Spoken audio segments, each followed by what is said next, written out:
Olin here with Create Your Own Luck and Love. And today I'm so excited to be here with you guys today with my good friend, PJ Dixon. And we're live, not so live, you know, and it's a family show. My son's in the background, so you know what? You might hear a little bit of him, but we really wanted to get this message out there in celebration of my online series that starts tomorrow. You guys, you can binge watch it all weekend long. It's so fun. The Truth About Men. And PJ is just so talented. And, you know, this is such a great conversation topic. And it's so important for women to get and understand because, you know, how we are. So, PJ, Yes. so awesome to have you here. Thank you so much for doing this. And we really did try to overcome some technical stuff that I was literally wanted to throw the computer out the window, but I didn't do it. We're here. So, you know, when it comes to, you know, I'd love for you to share about when it comes to like having a conversation with a man, because obviously as women, we conversate differently, we process information differently. And, you know, especially when it's something that is a, you know, maybe a little bit touchy or, you know, something that you want to express to, you know, the man that you're dating or in a relationship with. So let me start by saying this. First, I totally agree with Cyndi that you should binge watch this series all weekend. It's going to be juicy and delicious, and you're going to have a blast. Second, let's be honest. Especially our interview. Yes, especially our interview, because our interview is really about like some of the difficulties. And that's an important concept, okay? Because sometimes people get stuck at the difficulty and they don't know how to move on. And that's really unfortunate. So listen, let's be honest. Men and women are completely different. Whether we want to believe that or not, we really are. We're attracted to the opposite sex or the same sex because of something that's internal within us. So there's biological differences, there's energetic differences, and there's communication methods and ways of processing, just like you said, that are completely different. Biologically, women's brains have more connective tissues and more connective membranes and more connective nerve cells and nerve pathways from one side of the brain to the other. So they use more of their brain much quicker than men use the full brain. And so when women come to a man often and they're like, well, babe, what do you think about this? Or how do you feel about this? A man might be like, feel. I don't know how I feel, right? But he might think for a little while and be able to come up with an answer. But listen to what I said. He might think for a little while because women often have been thinking about the situation that they want to talk about for a couple of days, maybe even a couple of weeks. And then they want to be able to bring it up to the man, and they haven't brought it up to the man yet, often because their communication isn't super good. And so they hold back and they hold back and they hold back. Then eventually when they do come to him, it's sort of welled up inside of her, and he's thought that you know, they let it go and they've moved on. So it kind of slaps him in the face. So you want to come a little slower, a little more easily. So you've heard the phrase, how do you eat an elephant, right? Yeah, did you want to say something? Oh, you're on mute. I can't hear you. Technical difficulties, baby.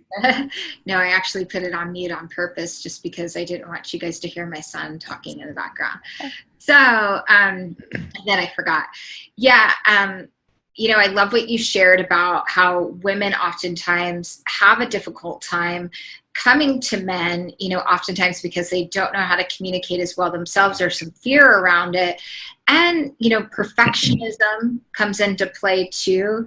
And, you know, past trauma in life. And, you know, you could be a great communicator all day long, but you could freeze in communication when you're triggered. And I think I just wanted to just share that piece. And it's so common for women to have things that add up and add up and add up. And they're like, you know, you know, this is, and then they might explode, right? I always call it the head popped off mode. And I think women have a hard time understanding this a lot of times.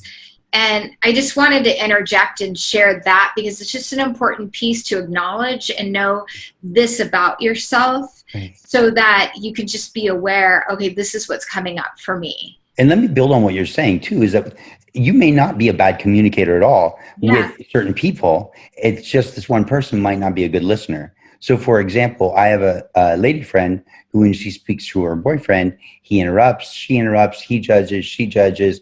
They don't communicate well. There's an assumption like, no, no, no, move it here, move it here. No, move it here. But they're not like, hey, babe, can you angle it like this?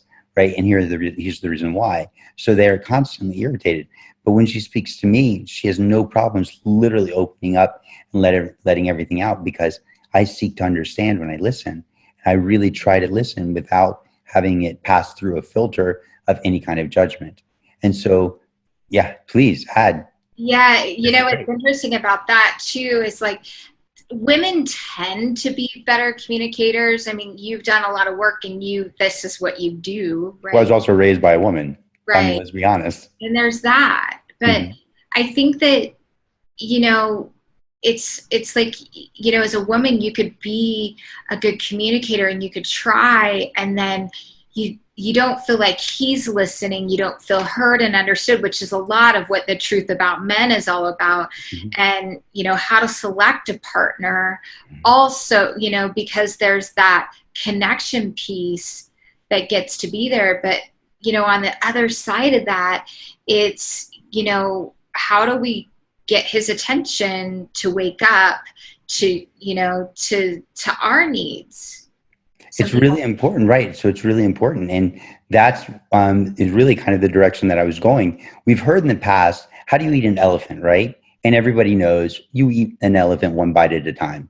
But back in the 80s, there apparently were two people that ate two completely different airplanes, everything. So I say, how do you have a conversation with a man?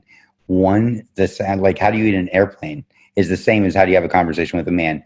One small, safe bite at a time. Because think about eating the screws and the springs and the metal, right? And the padding and all of that. You have to make sure that everything is small enough and safe enough that you can actually pass it through your system. So when you have a conversation with a man, you often, especially a man who's not necessarily a good listener or a good communicator, you want to talk about tiny little pieces and small little things, and then give him time to ruminate and think about it and be able to come back to you. And Cyndi, I know that you in the past, yeah, please go ahead. That's a really important piece too, is giving. A lot of times as women, when we have a grievance or something that we want to bring forward, we want their answer now, or we want them to respond now. And you know, sometimes men can sense that, and you don't get the answer that you want or need. Right? No, yeah, I totally get excited, right? There's that sort of that joke like, well, babe, how do you feel about this? And then the man's like, feel, right? And his brain's like, I don't know how I feel. And while he's quiet and thinking, they're in the bedroom, doors shut, she's facing him, and his mind goes, feel, like, I don't know how I feel, but I know she wants an answer, and she wants an answer right now. And so when he doesn't give an answer right away, she's like, oh, I see. You're just trying to think about the right answer. You're trying to think about the right thing to say to keep yourself out of trouble. Well, let me tell you what, mister, you're already in trouble. And he just winds up getting in more trouble, not intentionally, because his brain processes slower. Yeah, and it's interesting too. What I've experienced too is when I think when a man feels called forward or put in a corner, sometimes is he'll like, you know, say, gosh, this is where I'm at and this is how I'm feeling. Even if you say, what do you think? He might go, yeah, I agree. And then of course that makes you feel worse, because most women want to be like, you're not supposed to agree with me. And even if they want you to agree, there's still like, they need more dialogue and more conversation. Because if it's two women, for example, like, and you say to one of your girlfriends, you're like, oh, this is what's going on, and this is what I think I might do. And she goes, I agree. And you're like, that's it? Like, are you upset with me? What's wrong? Like, why are you just saying I agree? Like, you're not going to add, you're not going to contribute. So it triggers something in a woman that feel like, wait, we're not actually connecting, because I agree is not a response for a woman. Babe, I agree because, you know, I think this and I see this, and wow, that makes a lot of sense. I agree. Let's do it that way. She goes, oh, okay, cool. Now I can move on. 2 words, a response to a woman in 2 words, not good. Not good. She needs more details. She needs more information. Yeah. And the problem is, who's watching this right now? Women, right? So what we really need is we need the men to be listening to this. But ladies, since you are the ones listening, one of the things that you can do to go back to the one small, yeah, please go ahead. Yeah, we have men that listen to this too, but go ahead. Yeah, but ladies, yeah. So one of the things that the ladies can do is remember this one small safe bite at a time and give the man time to think about it and ruminate. So please don't try and have a conversation face to face like I'm looking at the camera right now. Okay. And don't shut him in a room, because as much as he loves you, he'll be looking past you at the door, wanting to climb over you and get out. Okay. Because when you face a man like this is a challenge. This turns us on, not sexually. It turns us on to fight. So instead, the best thing that you can do with a man is, like, if you're playing pool or you're throwing the baseball in the backyard or you're out for a walk, he'll talk during those things. If you really want to have a conversation with your man and he's working on the car, just go and sit with him and don't say anything for a while. And then, ask a couple of questions about what he's doing. So you start to warm him up to conversing a little bit. And then as you're doing that, and you know that you guys are in a bit of a rhythm and you're in his movement, his rhythm, then you can ask a small question. And then if he doesn't answer right away, just let him be quiet, let him work on it, let him think about it. And then say, hey, babe, maybe we can chat about that question a little bit later. Kiss him on the cheek and walk away. Leave him to have some space to think about that. Because if the man feels pressured, exactly like you said, Cyndi, he's probably not going to give the answer that you're looking for. It may not be honest. It may not be honest and true from him. Not that he's attempting to lie, but that he just hasn't had time to really contemplate and meditate on what he wants to, how he wants to reply. And not how he wants to reply in an effort to protect himself, but how he wants to reply in terms of making sure that you're getting a real, truthful, honest answer from him. We're just a little bit slower in response many times. There has been an evolution that I've seen with more men being raised by women, and that's allowing some men to be a little bit more connected to their emotions, which is fantastic. So, but if your man isn't quite there yet, then just be a little slower with him.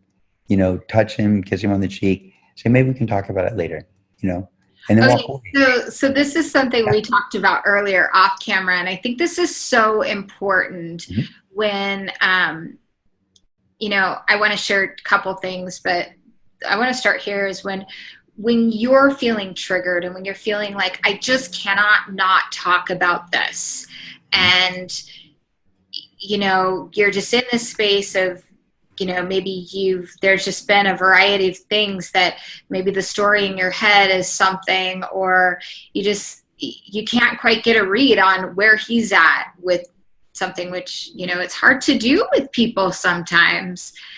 And a lot of times it can be the opposite, but at the end of the day, right? So if you happen to pick up the phone and say, hey, do you have a few minutes to chat, blah, blah, blah. And then you share, this is what's coming up for me. But here's the thing. I highly recommend doing what I call, and we talked about this earlier, right? Appreciation sandwich style, which is start with something positive. Like, I really like you and I just love spending time with you. And, a lot of times it's just so great. And this is what I've experienced. And this is how I feel. And what do you think about that?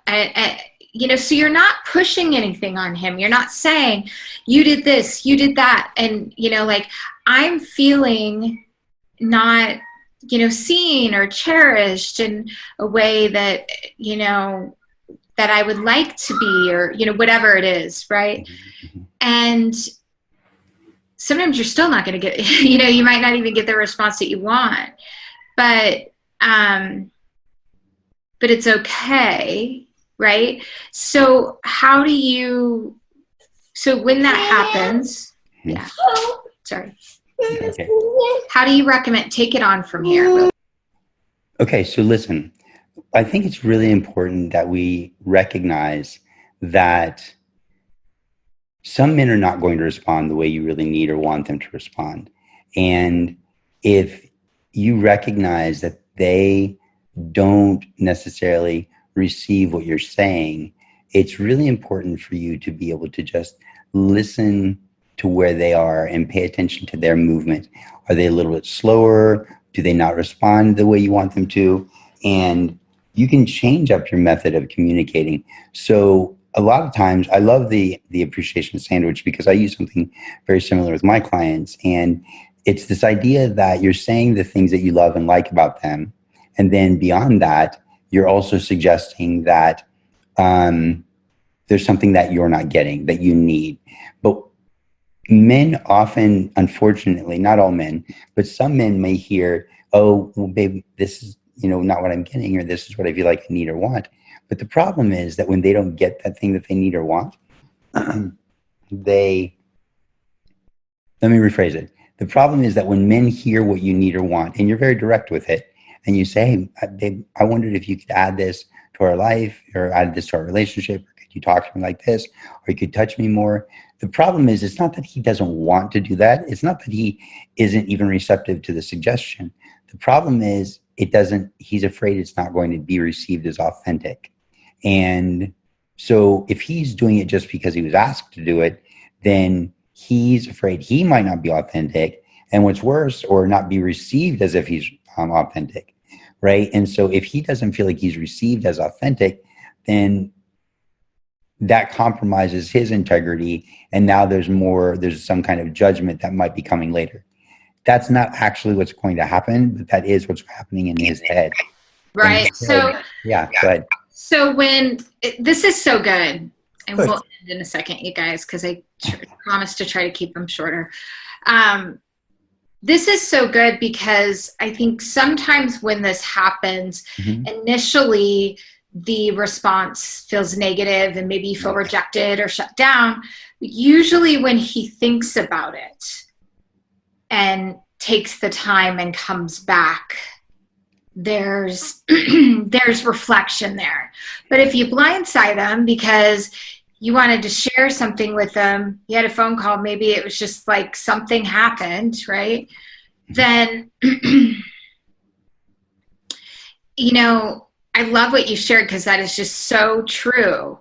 We don't always think about that because we think, oh, I'm sharing my needs, I'm doing it. But then, looking at the other side of it, like, hey, like instead of dumping it, it's like, well, do you think that would be possible? Or what do you think about, like creating it as more of a conversation, right? Mm-hmm. Yeah. So, yes, the problem is that I think we've moved into an angle where maybe there's not the communication, right, like the conversation that women are hoping for. So one of the things, if it would help us if we were being more specific about the situation. Is there a conversation, or does she need just to be physically touched more, like hugged and held? And like sometimes it's, can you just look at me? Can you just see me? It's something as simple as that. And so there's always an obstacle in the way. I like to say, seek not to love more, but instead to remove the obstacles separating you from love. Mm-hmm. So if you realize, Rumi? Say again? Who said that? Rumi? Well, Rumi said something very similar, and then that's my modification. You put your own spin on it. I love it. It's the same thing. It's the same thing. It's just that my mind remembers this better than the exact quote of Rumi. Sure. Okay? I love it. Rumi is amazing. Yeah, I love Rumi. So the idea is that if you can really be calm and patient enough to see that he has obstacles inside of him, and be gentle enough to start to massage and work with those. If we look at, he's not touching you or hugging you enough and you want to be touched more, you can always go up to him and attempt to hug him, or touch him gently on the arm or on the chest and say, babe, I love it when you hug me with your strong arms. It makes me feel so safe. You look him right in the eyes and touch his chest. He'll probably, most men, maybe not all, will probably just hug you and hold you. And then when he's hugging you and holding you, you can just simply say something like, when you hug me like that, I feel so secure and so safe. I love it when you hug me. And what you're doing is you're reinforcing that what he's doing is good. Okay? Yeah. And there's different ways. Set up to win. Exactly. in the case of the idea that maybe he doesn't look at you. When he does look at you and you catch his eye, instead of saying, you never look at me, I love it when you look at me. Now, all of a sudden, you're like, you're doing something wrong. You're not doing it right. Instead, switch it and go, I love it when you look at me because you have beautiful eyes. And when you look at me with those eyes, you just turn me on. You arouse me, right? My heart goes pitter patter, and then you can walk up to him and like touch his face and look him right in the eyes and kiss him or kiss him on the cheek, touch his chest again and say, I love it again. I really love it when you look right at me like that. Touch his hair and then walk away, or lead him to the bedroom even, because what happens is if you can link the arousal to the activity, he is more likely to remember that and do that activity with you again. The thing is that I love women. I desperately love women. Actually, guys are pretty cool cats too. But the problem is we don't speak the same language. And so women need to just slow down a little, because sometimes they can get desperate and frantic for what they need because they've waited too long to actually say what they need.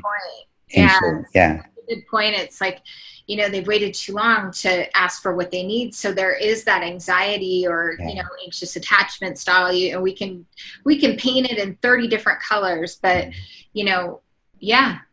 So David Goggins, he's a former Navy SEAL. He says, win the war in the morning. And when he's talking about winning the war in the morning, what David Goggins is talking about is get up in the morning, do all the hard things first.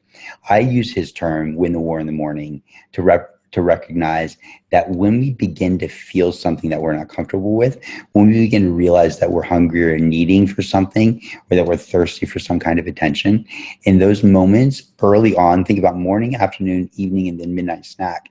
Win the war in the morning is if I address my needs when they're soft and slow and not big, overwhelming feelings like I'm not getting what I need, chances of conveying that in a way that doesn't seem needy or doesn't seem like, hey, you're not giving me what I need, like sort of accusatory, makes it a lot easier to get your needs met, because you are it's a much more subtle feeling inside of you. So the request is much more subtle. You're not asking something from your man that makes him feel like you're taking something from him. Because a lot of times men only have a certain capacity for sharing and giving a certain amount of love and nurturing, and then they have to go out and do their man thing before they can come back and have that capacity regenerated and be able to give again. So if you wait until the afternoon, the evening, or midnight snack, when you're like, I haven't had any attention from you in 3 months, eek, that's way too late, because now it's built up inside of you, and you're like, you're just not giving me what I need. But if we look back, you probably realized you weren't getting what you needed, maybe said something and it didn't work. So you sort of got frustrated and didn't say anything, and it built up and built up and built up. Instead of saying, how can I nurture him in just the way that he can then turn around and nurture me in response? Does that make sense? Which is exactly what this particular song is about.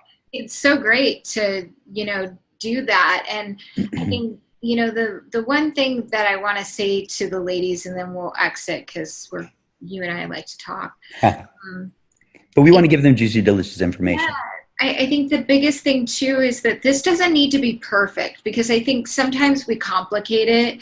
And, I love what you shared about David Goggins. I approach my life that way, do the tough things in the morning. And that book he wrote is really good. Anyway, sidebar. But, really looking at it from the bite-sized pieces and getting in touch with, if it's been 2-3 months is too late, or if it's, this way, and looking at, okay, so what am I really feeling, and how can I approach this in a way that elicits, that's more positive, so he's set up to win. Because a lot of times what happens is that wall of resentment comes up, and then both people are operating off of that to a degree. Absolutely. It's about scarcity of energy. It's about how much capacity do I have to give more energy? Because if I'm not being nurtured, I only have so much to give. And then the problem is you wind up fighting inside of yourself. Okay, the word agony, if you look at the root agon, means to be at war with. So when you're in agony, when you're in some kind of internal suffering, it's because part of you wants one thing and part of you wants another thing. And so the part of you that needs to be loved and nurtured is not getting it. Okay. But that might be because the part of the other person feels like they're giving and giving and giving. And you might actually feel like all I do is give, all I do is give, all I do is give, and I never get anything back. And so what's happening is inside of your brain, you're shifting from the conscious part of your brain to the unconscious part of your brain. And you're not doing it. It's happening automatically. And that unconscious brain kicks in. More specifically, right now, we understand it to be the amygdala, right? The fight or flight process of the brain. But there's some new research that might not be exactly true. But anyway, for the sake of this, if we look at what's happening, the fight or flight's kicking on, and it's saying, I can't give you any more because I need power to survive, to live. And the more energy in life I give you, the less I have for myself. And that's because you're not giving back to me. But if you gave me a little bit, I'd have a lot more to be able to give to you. If you look at it in terms of you're helping a friend move, it's super simple to look at it like this. I've helped you move all day long. I'm exhausted. I sit down on this step. I just can't do any more. You haven't thanked me all day. You haven't appreciated me. You've given me something to drink. Maybe you ordered some pizza, but I'm just exhausted and I can't do any more. And you come and sit down beside me and you touch my back, or you sit on the step below me and look up at me, and you just say, hey, thank you so much for what you're doing. I really, really appreciate it. It's absolutely unbelievable. I wouldn't have been able to do this without you. Thank you so much for everything that you're doing.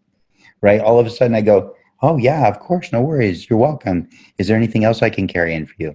A minute ago, I was ready to give up the ghost. A minute ago, I was like, I'm exhausted. I can't go on. But now, because you simply nurtured me with appreciation, all of a sudden I have a newfound energy. It's exactly the same in romantic relationships. The more we give to each other, the more the other person has the capacity to give back. The problem is when they're in unhealthy relationships and one person isn't reciprocating, all they're doing is taking. Healthy relationships are not give and take, they're give and receive. Mm-hmm. And there's a profound difference between taking and receiving. If you ever feel like you're taken advantage of, you're in an unhealthy relationship in that moment. Not always, but in that particular moment, the relationship is unhealthy. And it's probably because you've waited too long to say that your needs are not being met. It's no longer the morning, it's the afternoon, evening, or what's worse, it's the midnight snack. Yeah, it's so true. And it's just, tapping into your body and being conscious of that and really, looking at communication as a constant thing. Anyways, you guys, this has been awesome. PJ, thank you so much. We could continue on and on. You guys tune in to The Truth About Men this weekend. Or, if you want to watch it at your leisure, rewatch, then buy the bundle. Buy it. Just buy it. Yeah, it's really inexpensive. It's only $27. So hop on that. Thank you again so much. And we will see you guys on the other side. Bye. Love you. Bye.